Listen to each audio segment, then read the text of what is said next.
Hello, David Moore with Equity Advantage. Today we are going to talk about when you can get money out of a 1031 exchange. This topic is very, very important in today's market. It's a hot market. Things don't stick around long, and we've got more and more transactions. I hate to use the term failed exchanges, but they're transactions that are not completed because people cannot find suitable replacement property or properties. So, the issue is when you get in these transactions, the other thing that comes up too is opportunity zones today.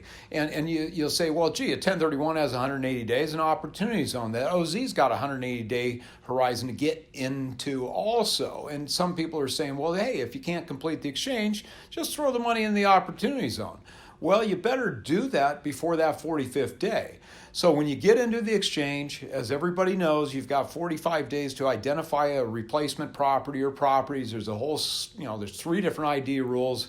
I'm not going to talk about them today, but the bottom line is when you ID a property, you've got to ID it in a suitable manner to a suitable person within that 45-day time period.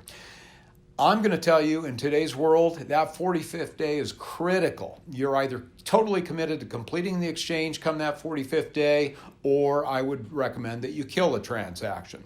And the reason I say that is, if we go back 20 years, if you terminated a transaction, you said, hey, David, I want to terminate my exchange, I'd like my money. I'd give you your money. But we had some rulings in the mid-2000s that basically said if we as an accommodation company, as a facilitator, do not follow what's called the 1031 G6 rules, it not only would nullify your exchange, which at that point you probably don't care about, but it nullifies the exchange company's procedures. So not just yours, everything we're working with. So nobody in this business that does 1031s for a living is going to give you your money outside what's called the 1031 G6 rules. In a nutshell, what they say is you can only get your money after you've received all properties you have the right to receive. What does that mean to you? That means at no time prior to the 45th day, if you want to pull money out of an exchange, or let's say you want to pull $10,000 out, go take a trip, do something else, you've got to pull it out at closing, and it's got to be excluded from the exchange. Our assignment agreement includes a blank asking whether you'd like to receive any potentially or taxable money. You'd write in there $10,000. You're going to walk out of escrow with $10,000. The $10,000 was excluded from the exchange. If it's not done in the appropriate manner, that action could terminate your transaction. So it's got to be done correctly. If the money comes to us, you can only get that $10K after you've purchased everything you have the right to buy. Back to my opportunity zone comment. If we get to that 45th day and you haven't found properties, in the old days, a lot of times people would just ID something, sort of throw the pasta on the wall and see if it sticks, see if they've got something they want. Today, I'd say don't do it. Because if you've identified a property just because you want that option to go buy it and you change your mind, I can't give you your money until day 181, okay? Let's go back to opportunity zone. I told you you've got 180 days. So let's say you're talking about something and you've realized that 1031 is not going to fit your needs and you want to shift gears going to the opportunity zone. You've only got 180 from settlement. So I, by law, can't give you your money till day 181, which kicks you outside that opportunity zone opportunity period also. So if you're contemplating an OZ, make sure you do something that's going to allow you to get into it. So once again, that 45th day, if you've ID'd properties, you want to rescind the identification. If you haven't ID'd properties, don't.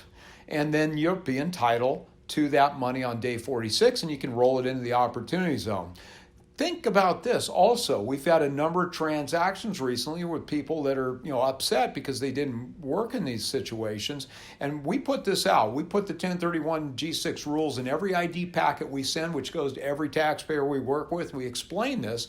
In fact, there's a signature on the bottom of that page talking about when you can get your money, and they all sign it. But a lot of times people don't read stuff. So, what I'm sort of long-winded on this topic for is really, it's one of those situations very frustrating for us.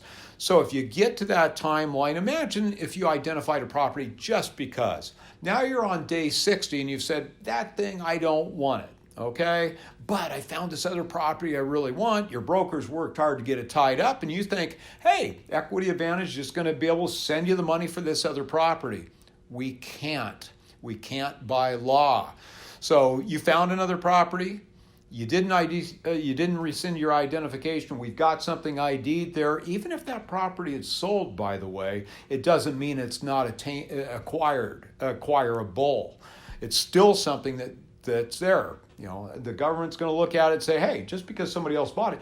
By the way, does a property have to be on the market to be ID'd? No, it doesn't. So it doesn't have to be listed. It doesn't mean if somebody else bought it, you can't buy it. So understand that 45 days is critical. You're either in or you're out on day 45. Make sure you know that, because if you find something else or you want to shift gears in the OZ, you need to have those options set up. Think about it. Get it done inside the 45 days, and that way you're either in or you're out on that date. And if you're in, great, we're going to work to get you what you need. If you're out, great, you've got the ability to go get what you want. I hope this has helped. If you've got further questions on this, please do not hesitate to give us a call. The rules, once again, that we're talking about are 1031 G6. So once again, David Moore, Equity Advantage. I hope you find this helpful. Look forward to any questions you may have. Equity Advantage, 1031exchange.com. Thank you.